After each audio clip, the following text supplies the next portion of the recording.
The only reason we have problems with this is that in our culture we believe that reality means physical things. Now, yeah, if we think that reality means physical things, then the Caribbean beach that we dream of is not real because it's not a physical thing. But that statement is only true in relation to our belief that only physical things are real. But if we don't start from that premise, try to imagine something that is not real. Everything is real. It doesn't mean that everything is real in the way that it appears to be. It doesn't mean that the world is necessarily a multiplicity and diversity of objects made out of stuff outside consciousness, namely matter. Yes, okay, the world may not be that, but whatever the world is, it is real. There is something there. When we touch it, there is something here. And whatever that something is must be real. It couldn't even be experienced if it was not real. Well, the question is not whether the world is real or not. It is absolutely real. The war in Ukraine is real. The Caribbean beach we dream of is real.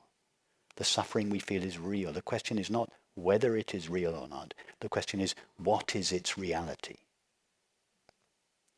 What does that question mean? It means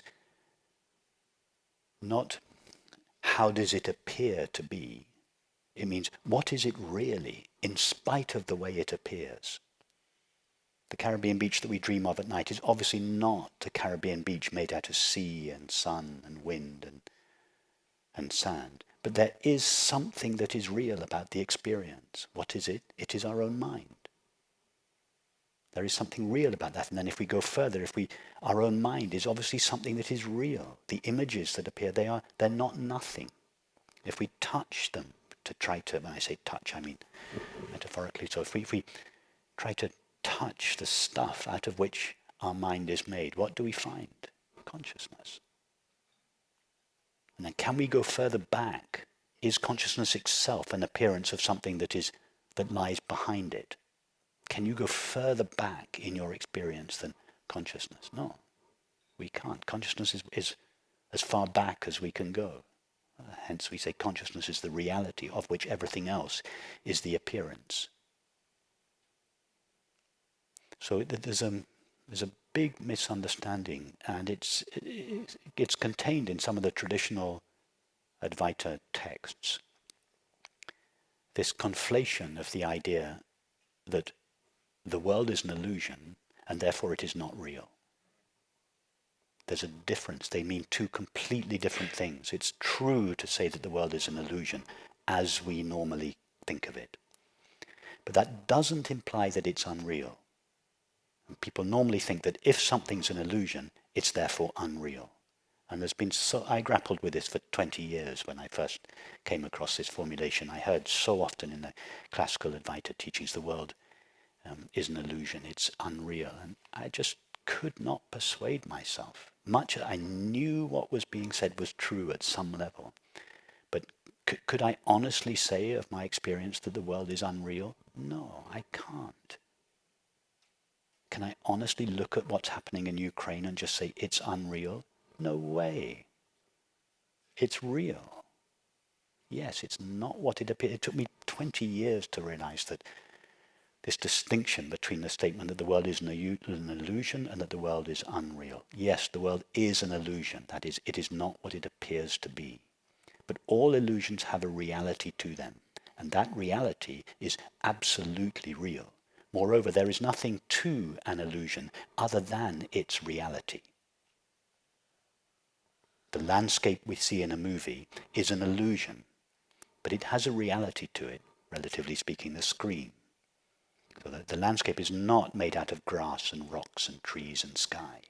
When we touch it, we don't find grass and rocks. But we don't find nothing. We find its reality, the screen. Moreover, all there is to the landscape is the screen. The screen is not buried behind the landscape. The landscape is not veiling the screen. It is our belief that the landscape is a landscape that makes the screen seem to be unseen. But as soon as we touch the reality of the landscape and realize, oh, it is a screen. And then we look at the landscape again and we realize all there is to the landscape is the screen. The landscape doesn't veil the screen, it shines with the screen as the screen. So this world, as a multiplicity and diversity of objects made out of matter, is an illusion. But if we touch the world, if we touch the stuff that the world is made of, if we go to its reality, we recognize its reality, infinite being, and then we come back to the world and we realize that all there is to the world is its reality. All there is to the world is infinite being. At that point we realize that what previously seemed to veil reality, namely the world, now shines with it, as it. Because if the world veiled its reality, the world would have to be something other than its reality. And what could it be other than reality? No, it is not the world that veils its reality. It's our belief that the world is a multiplicity and diversity of objects made out of matter that seems to veil its reality. As soon as that belief is removed, the world that once seemed to conceal its reality now shines with it. The reality is not buried in some realm behind the world. It is shining as the world. Everything we experience in the world is God's being shining. Everything. As the Sufis say, wherever you look, there is only the face of God. I've distilled my 20 years into 5 minutes. You don't need 20 years. I just didn't have this clear, simple approach. I had to find it, and I'm glad I did, because having to find it took me on a great journey, and that journey was invaluable. It's what I needed. I don't regret it, but it's not necessary to take 20 years. Give yourself 10 minutes. Listen to this recording again. Give yourself 10 minutes. It's all you need. It's not necessary to take 20 years. That was in the past where the non-dual understanding was still shrouded in the packaging that it derived from Eastern cultures. India, China, Tibet, Japan, and so it was somehow impenetrable to us. Exotic, strange, something that we felt we could never discover for ourselves. But recently, relatively recently, the understanding has been divested of the packaging that it acquired from the Eastern cultures, and it has been made clear, simple. There was a very significant event in the middle of the 20th century. It wasn't an event, it was the appearance of 3 Indian sages, Ramana Maharshi, Atmananda Krishna Menon, and Sri Nisargadatta Maharaj. They were the first people that began to speak about this understanding in terms that were free of their cultural conditioning. And I didn't realize this to begin with, but most of their students were Westerners, or at least many of them. Many of their people of their own culture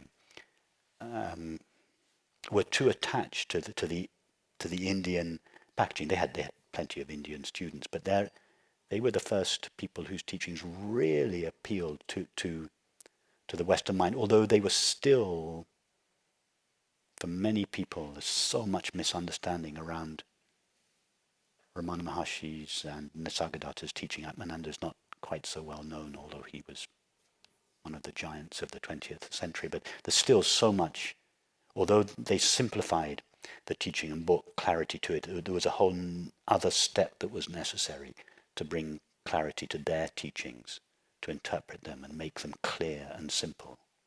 I grappled with their teachings for 20 or 30 years before the simplicity and the clarity, the directness of it became clear. And so what I'm doing here is really trying to distill the essence, not only of those teachings, but of the great tradition.